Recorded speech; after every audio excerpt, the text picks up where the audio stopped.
I'm going to be working with Castor on the desensitizing from the fence again, but this time at Liberty. So originally I probably should have started from Liberty just because he has more choice in it. I can really see how he feels about it. So with the halter, they're not going to show you exactly, like they're going to show you body language obviously, but it's going to be a lot more noticeable without the halter. They don't feel like they have to be there. So that's a good thing to kind of communicate to me. So he also looks a lot more relaxed too. So I just did some patting and some like touching all over him, getting my leg over him and click and feed him for that. Like I don't mind that his head is up here. He's looking for that treat. He's not like being tense and holding it up. So you can see that difference in that body language from this video to the previous like two videos where I'd been desensitizing him from the fence but using the halter. So if you look back at those, you can see the difference in his body language. He just looks so much more relaxed today. So I really like that. And I'm just getting him used to having that leg on that side and seeing me out of both eyes. So I'm going to click that. That was really good. I should have fed that last time, but he was chewing, so he's still getting that reinforcement of the hearing the click. So you don't want to do that too much. I know lots of trainers don't do that at all, but with horses I do so they don't get super excited. Kind of dilutes it a little bit. So that's my reasoning for that. But I want to get him just used to seeing that foot. And if he wants to touch it, that's totally fine. I'm cool with that. It kind of depends on the horse and the level of horse depends on if I teach them to target my foot or not. Um, if they're real worried, I will, or I might do that in the beginning and then move on from that because I don't want that every single day, like once they're just being ridden all the time. So I'll probably add that in a little bit. But I'm kind of mixing it up, working on some padding too. Like this body language right here looks great. He's listening to me, but he's chewing and he's relaxed and he's got his neck in a pretty good place. So I like all of that.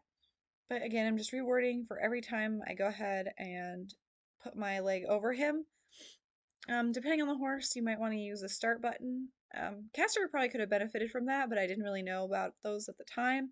So you will see that later on with like Dakota and Atlas because they needed a bit more choice. And really, you don't even notice it. Like Castor's definitely wanting to participate, more so than those two.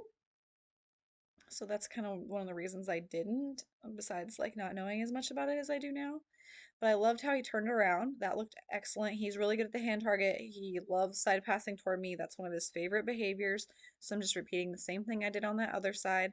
Lots of patting, lots of touching, leaning over him, just lots of desensitizing, getting him ready for the rider. So just different things because he's already done all those things separately. So I've already touched him all over. I've already patted him all over. I've already touched him with my foot, leaned over him. Now I'm just kind of mixing it up as you would if you were getting on or you were falling off or whatever, like just normal riding and stuff. So he's not always used to, okay, so first she puts her stirrup in and then she pats me on the withers and then gets on. Like I don't want that routine because then if you break that routine, there could be some worry in there. So that's what I'm doing here.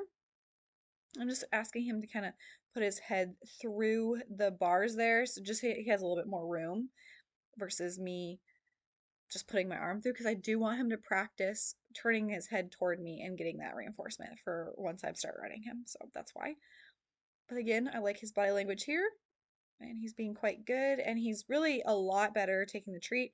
I think that was two videos ago when I did the desensitizing from the fence before with the halter, and I think it was the first video, and it was really, really bad, and I was pulling the treat away.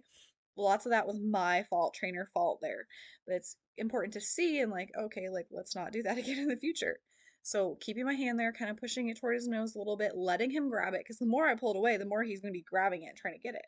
So if I hold it up there and let him get it, then he won't be as worried about it. And I have the gloves on too, just in case he um, like kind of scrapes me with his teeth or something. So I want to have that prepared for. So like if that happens, I have the gloves on. So I don't even need gloves anymore for him. I'll wear them in the winter time, but when you're first training, it is important to have those so you're not being like so worried about, oh, I don't want to bite my hand that you pull away and then you teach it and it's like this big cycle.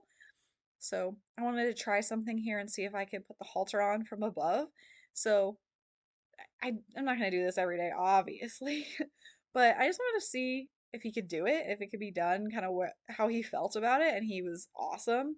So just one of those things I wanted to play with and get him just used to just different things happening because I'm not going to do that every day. So I just want him to see that that'll happen and it's a good thing. He gets a reward for it. So much better at the Liberty, desensitizing from the fence. I'm going to still work on that and get that a little bit better. But I'm going to prepare for some tying here.